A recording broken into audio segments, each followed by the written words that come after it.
அவருக்கு வெறும் 3% பேர் தான் ஆதரவு இருந்தாங்க. ராமநாதபுரத்தில் நாடாளுமன்றத்தில் எங்களுடைய வேட்பாளர் எதிர்த்து மக்களை எதிர்த்து போட்டிருக்காங்க. நான் ஆரம்பத்தில் கிளை செயலாளர் வந்து அதில் பாடுபட்டு அதுக்கு பிறகு ஒன்றிய பொறுப்பு மாவட்ட. அனைவருக்கும் வணக்கம். இயலாதவர்களுடைய கடைசி ஆயுதம் விமர்சனம். இப்போ அப்படித்தான் எடப்பாடி பழனிசாமி அவர்கள் விமர்சனம் என்கின்ற ஒரு ஆயுதத்தை கையில் எடுத்திருக்கிறார். ஒருங்கிணைந்த அதிமுக இன்று தமிழகத்திற்கு தேவைப்படுகிறது. அதற்கு முட்டுக்கட்டை போட்டு கொண்டிருப்பது இந்த எடப்பாடி பழனிசாமி அவர்கள். அவர் செல்லும் இடமெல்லாம் என்ன பண்ணுறாருன்னா பத்திரிகையாளர் சந்திப்பு நடத்துகிறாரு. அந்த பத்திரிகையாளர் சந்திப்பில் ஆளுங்கட்சியாக இருக்கக்கூடிய திமுகவை விமர்சித்தோ இல்லை மக்களுடைய அன்றாட தேவைகளை பற்றியோ பேசுவதில்லை. ஐயா ஓபிஎஸ் அவர்களை விமர்சிப்பதே எடப்பாடி பழனிசாமி அவர்கள் சமீபத்திய செயல்பாடுகளாக இருந்து கொண்டிருக்கிறது. அதற்கு காரணம் என்ன அப்படின்னா, தொடர்ச்சியாக 10 தோல்விகளை சந்தித்து விட்டார் எடப்பாடி பழனிசாமி அவர்கள். இப்போ தொண்டர்கள் பூரா என்ன நினைக்கிறாங்க, எடப்பாடி பழனிசாமி அவர்கள் அல்லாத அதிமுக உருவாகினா நன்றாக இருக்கும் அப்படின்னு என்ன தோன்றிட்டாங்க. அப்போ அவர் ஓபிஎஸ் அவர்களை விமர்சிப்பதன் காரணமாக அந்த தொண்டர்களை இந்த 10 தோல்வி நம்ம அடைஞ்ச தோல்விகள்லேருந்து திசை திருப்பி உட்கட்சி பிரச்சனை அப்படின்னு சொல்லிட்டு அந்த பக்கம் தொண்டர்களை திசை திருப்பிடலாம். அப்படி திருப்பினோம்னா 2026 வரைக்கும் நம்ம அப்படியே ஓட்டிடலாம் அப்படின்னு சொல்லி நினச்சிட்டு இருக்கிறாரு. நேற்றைய செய்தியாளர் சந்திப்பில் அவர் பேசியிருக்கக்கூடிய விஷயம் என்ன அப்படின்னா, ஓபிஎஸ் அவர்களிடத்தில் வெறும் 3% பேர் தான் அவருக்கு ஆதரவு தெரிவித்தாங்க, மீதி 97% பேர் எங்களுக்கு தான் ஆதரவு தெரிவித்தாங்க அப்படின்னு சொல்லியிருக்கிறாரு. அவருக்கு வெறும் 3% பேர் தான் ஆதரவு இருந்தாங்க. வெறும் 3% பேர் தான், 10 பேர் தான் சட்டமன்ற உறுப்பினர். 97% பேர் எங்கள் அணியில் இருந்தால் சரி, ஒரு 3% பேர் தானே ஐயா ஓபிஎஸ் அவர்களுக்கு ஆதரவு தெரிவித்தாங்க. தமிழ்நாடு பூரா சேர்ந்து அது எடப்பாடி பழனிசாமி அவர்கள் சொல்வது. அப்படி இருக்கும் பொழுது ராமநாதபுரம் மக்களவை தொகுதியில் ஐயா ஓபிஎஸ் அவர்கள் போட்டியிடுகிறார். அங்கே ஏறக்குறைய 33% வாக்குகள் ஐயா ஓபிஎஸ் அவர்கள் பெற்றிருக்கிறார். அங்கே உங்களுடைய அணியின் சார்பாக போட்டியிட்ட வேட்பாளர் எத்தனை லட்சம் வாக்குகள் பெற்றிருக்கிறார்? டெபாசிட் வாங்கியிருக்கிறாரா? அதற்கு எடப்பாடி பழனிசாமி அவர்கள் பதில் சொல்ல முடியுமா? வெறும் 3% பேர் தான் உங்களுக்கு ஆதரவு தெரிவிச்சிருக்காங்க, 97% பேர் எங்களுக்கு ஆதரவு தெரிவிச்சாங்கன்னு சொல்லியிருக்கிறாரு. அப்படி பார்த்தோம் அப்படின்னா நீங்கள் 40 தொகுதியில் நீங்கள் ஜெயிச்சிருக்கணுமே. திமுக மீது மக்கள் என்றோ ஒரு வெறுப்புணர்வுக்கு வந்துட்டாங்க.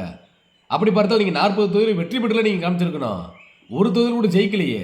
2019 அவருடைய மகன் தேனி நாடாளுமன்ற வேட்பாளர் அறிவிச்சாங்க. அதை மட்டும்தான் அங்கே கவனிச்சாங்க. 2019 நாடாளுமன்ற தேர்தலில் ஐயா ஓபிஎஸ் அவர்கள் தேனி நாடாளுமன்ற தொகுதியில் அண்ணன் ஓபிஆர் அவர்களுக்காக மட்டும்தான் வேலை பார்த்தாரு அப்படின்னு எடப்பாடி பழனிசாமி அவர்கள் சொல்லியிருக்கிறாரு. எடப்பாடி பழனிசாமி அவர்கள் அவர் ஆகச்சிறந்த ஒரு ஆளுமையாக இருந்தால் அவர் ஏதேனும் ஒரு தொகுதி 2 தொகுதியில் நல்ல சிறப்பாக வேலை பார்த்து 2 தொகுதியில் ஜெயிக்க வச்சிருக்கலாம்ல. தமிழ்நாடு முழுவதும் இருக்கக்கூடிய உங்களுடைய ஆதரவாளர்கிட்ட சொல்லி ஏதாவது ஒரு தொகுதி ஜெயிக்க வச்சிருக்கலாம்ல. அப்போ உங்களால் அது செய்ய முடிகிறதா? அது எதுவுமே முடியாது. ஏன் அப்படின்னா மக்கள் உங்களை ஏற்றுக்கல. இது எல்லாவற்றுக்கும் மேலே போய் அவர் சொல்கிறாரு, ஐயா ஓபிஎஸ் அவர்கள் ரெட்டலை சின்னத்தவே எதிர்த்து போட்டிட்டாருன்னு சொல்லிட்டு. ராமநாதபுரத்தில் நாடாளுமன்றத்தில் எங்களுடைய வேட்பாளர் எதிர்த்து ரெட்டலை எதிர்த்து போட்டிட்டார். ஓபிஎஸ் ரெட்டலை சின்னத்தை எதிர்த்து போட்டிட்டாருன்னு சொல்லிட்டு எடப்பாடி பழனிசாமி சொல்கிறாரு. இல்லை, இந்த நாடாளுமன்ற தேர்தலில் எங்களுக்கு ஒத்துழைப்பு தருவார்னு பார்த்தா அதுவும் தரல அப்படின்றாரு. என்ன ஒத்துழைப்பு தரல? இந்த 2024 நாடாளுமன்ற தேர்தலுக்கு முன்பாக வரையும் கூட ஒருங்கிணைந்த அதிமுக உருவாக வேண்டும் என்கின்ற எண்ணத்தில் தான் ஐயா ஓபிஎஸ் அவர்கள் பயணித்துக் கொண்டிருந்தார். உங்களுடைய சுயநலத்தின் காரணமாக அருமையாக அமைய இருந்த ஒரு கூட்டணி, என்டிஏ கூட்டணியில் அதிமுகவை சார்ந்து மற்ற கட்சிகள் பூரா அதில் வருவாங்க. தேசிய கட்சியாக இருக்கக்கூடிய பாஜக அந்த கூட்டணியில் வரப்போகுது, பாமக வரப்போகிறாங்க, மற்ற இதர கட்சிகள்லாம் வரப்போகிறாங்க. நம்ம அந்த கூட்டணியை கட்டமைத்து அந்த நாடாளுமன்றத்தில் சந்தித்தா 40க்கு 40 தொகுதி வெற்றி அடையலாம்னு சொல்லிட்டு ஐயா ஓபிஎஸ் அவர்கள் ஆரம்ப காலகட்டத்தில் சொல்லி வந்து கொண்டிருக்கிறார். அது எதுக்குமே நீங்கள் செவிசாய்க்கல. கடைசி நேரத்தில் பாஜகவையும் நம்ப வச்சு கருத்தறுத்து அங்கேயும் நீங்கள் கூட்டணிக்கு போகாமல் வெளியில் நாங்கள் தனியாக நிற்க போகிறோம். ஏதோ நீங்கள் இதற்கு புரட்சித் தலைவி அம்மா அவர்களாக உங்களை நீங்கள் நினச்சிக்கிறீங்க. அது உங்களுடைய கற்பனை, நிஜம் இல்லை. அப்படி நினைத்து நின்று 40 தொகுதியில் தோல்வி. ஐயா ஓபிஎஸ் அவர்கள் ரெட்டலை ஏற்றுட்டாருன்னு சொல்கிறீங்க. உங்களுக்கு பாடம் போட்டணும்.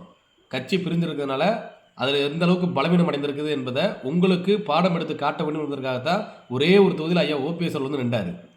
ஒருவேளை ஐயா ஓபிஎஸ் அவர்கள் 40 தொகுதிகளிலும் வேட்பாளர்களை களமிறக்கி அந்த 40 தொகுதிகளிலும் பிரச்சாரத்துக்கு வந்திருந்தா இன்னைக்கு நீங்கள் 88 லட்சம் வாக்கு வாங்கியிருக்கிறீங்களே, அந்த வாக்கை உங்களால் வாங்க முடியுமா? கட்சி உங்கள் இடத்துல இருக்குது, சின்னம் உங்கள் இடத்துல இருக்குது, நிர்வாகிகள் உங்க கூட இருக்கிறாங்க. இத்தனை பேர் கட்டமைப்புகளை வச்சு உங்களால் அந்த 88 லட்சம் வாக்குகளை வாங்க முடியுமா? ஆகையினால அனைத்து இந்திய அண்ணா திராவிட முன்னேற்ற கழகத்தினுடைய வாக்காளர்கள் சிதறிவிடக்கூடாது என்பதற்காக தான் ஒரு பானை சோற்றிற்கு ஒரு சோறு பதம் என்பது போல ஒரே ஒரு தொகுதியில் நின்று உங்களுக்கு ஒரு பாடத்தை ஐயா ஓபிஎஸ் அவர்கள் எடுத்திருக்கிறாரு. ஆனால் அதை நீங்கள் எப்படி ப்ரொஜெக்ட் பண்ணுறீங்க? ரெட்டலை எதிர்த்து போட்டிட்டாரு அப்படின்னு. ஏன் அப்பயே நீங்கள் கூப்பிட்டு கொடுத்தா 2024 வாங்க நம்மளாம் ஒருங்கிணைந்த அதிமுக இருந்துருவோம் வாங்கினே அப்படின்னு சொல்லி கூப்பிட்டுருக்கலாம்ல. அப்போ நீங்கள் கட்சிக்குள்ளே வரக்கூடாதுன்னு சொல்லுவீங்க, கட்சிக்கு நான் தான் தலைமண்டுவீங்க. அப்போ உங்களுக்கு எப்படி பாடம் எடுக்க முடியும்? ஆக ஒரு தொகுதியில் நின்று வாக்காளர்கள் மக்களுடைய என்ன என்ன, அனைத்து இந்திய அண்ணா திராவிட முன்னேற்ற கழக தொண்டருடைய என்ன என்ன என்பதை உங்களுக்கு காண்பிக்க வேண்டும். அதற்குத்தான் அந்த ஒரு தொகுதியில் ஐயா ஓபிஎஸ் அவர்கள் போட்டியிட்டார். அப்புறம் என்ன சொல்றாரு எடப்பாடி பழனிசாமி அவர்கள், நான் வந்து கிளை செயலராக இருந்தேன், அதுக்கப்புறம் ஒன்றிய பொறுப்புக்கு வந்தேன், மாவட்ட பொறுப்புக்கு வந்தேன், அதுக்கப்புறம் மாநில பொறுப்புக்கு வந்தேன், அதுக்கப்புறம் சட்டமன்ற உறுப்பினர், நாடாளுமன்ற உறுப்பினர், அதுக்கப்புறம் அமைச்சர், அதுக்கப்புறம் தான் முதலமைச்சர்னு சொல்றாரு. நான் ஆரம்பத்தில் கிளை செயலாளர் இருந்து அதில் பாடுபட்டு அதுக்கு பிறகு ஒன்றிய பொறுப்பு, மாவட்ட பொறுப்பு, மாநில பொறுப்பு, எம்எல்ஏ, எம்பி, அமைச்சர், அப்புறம் தான் முதலமைச்சர். நீங்கள் அப்படி சொல்லக்கூடாது. முதல்ல மாண்புமிகு சின்னம்மா அவர்களுடைய காலில் விழுந்து காலை வாரினேன், டேபிளுக்கு கீழே தவந்து போய் அவங்களுடைய காலை வாரினேன். அதுக்கப்புறம் அண்ணன் டிடிவி தினகரன் அவர்கள் வந்து கூவத்தூரில் இந்த சட்டமன்ற உறுப்பினர் பூரா பாதுகாத்து வச்சு என்னை முதலமைச்சராக்கினார், அவருடைய காலை வாரி விட்டேன், அவருக்கு துரோகம் பண்ணேன். அதற்கு பின்பு ஐயா ஓபிஎஸ்னுடைய ஆதரவு 4 ஆண்டுகள் நமக்கு தேவைப்பட்டது, அதனால் அவருடைய காலில் சரணாகதியாக விழுந்து அவருடைய காலையும் வாரி விட்டேன், இன்றைக்கி அவருக்கும் துரோகம் பண்ணியிருக்கிறேன். அதே போல் தொண்டர்களுடைய உச்சபட்ச அதிகாரத்தை பறித்து தொண்டர்களுக்கு துரோகம் செஞ்சேன். கட்சியினுடைய சட்டத்திட்ட விதிகளை மாற்றி இதய தெய்வம் புரட்சித் தலைவர் எம்ஜிஆர் அவர்களுக்கு நான் துரோகம் செஞ்சேன். அது மட்டுமல்லாமல் இதய தெய்வம் புரட்சித் தலைவி அம்மா அவர்களுடைய நிரந்தர பொதுச் பதவியை தற்பொழுது நான் பறித்து கொண்டேன், ஆக அந்த துரோகத்தை நான் செஞ்சேன் அப்படின்னு சொல்லிட்டு இப்படி துரோக வரலாறு தான் எடப்பாடி பழனிசாமி அவர்கள் சொல்ல வேண்டியமே ஒழிய, அதை விட்டு நான் கிளை செயலாளர் இருந்தேன், ஒன்றிய பொறுப்பு இருந்தேன், மாவட்ட பொறுப்பு இருந்தேன்னு சொல்ல வேண்டிய அவசியம் இல்லை. தொண்டர்கள் ரொம்ப தெளிவாயிட்டாங்க. இதற்கு பின்பு எடப்பாடி பழனிசாமி அவர்கள் பின்னால் பயணித்துமே ஆனால் அனைத்து இந்திய அண்ணா திராவிட முன்னேற்ற கழகம் அழிந்துவிடும் என்பதை, ஆகையினால தான் விரைவில் ஒருங்கிணைந்த அதிமுக உருவாக போகிறது. நீங்கள் கூட்டிய போலி பொதுக்குழு போல அல்லாமல் உண்மையான பொதுக்குழு தொண்டர்களுடைய பேர் எழுச்சியுடன், தொண்டர்களுடைய பேர் ஆதரவுடன் விரைவில் கூடும். அன்று அந்த பொதுக்குழுவிலிருந்து எடப்பாடி பழனிசாமி அவர்கள் கட்சியிலிருந்து நீக்கப்படுவார். ஒருங்கிணைந்த அதிமுக உருவாகும். 2026 உறுதியாக இதய தெய்வம் புரட்சித் தலைவி அம்மாவுடைய ஆட்சி, இதய தெய்வம் புரட்சித் தலைவர் எம்ஜிஆருடைய ஆட்சியை அனைத்து இந்திய அண்ணா திராவிட முன்னேற்ற கழகம் அமைக்கும். அன்று தமிழகத்தினுடைய முதலமைச்சராக ஐயா ஓ பன்னீர்செல்வம் அவர்கள் இருப்பார். நன்றி, வணக்கம்.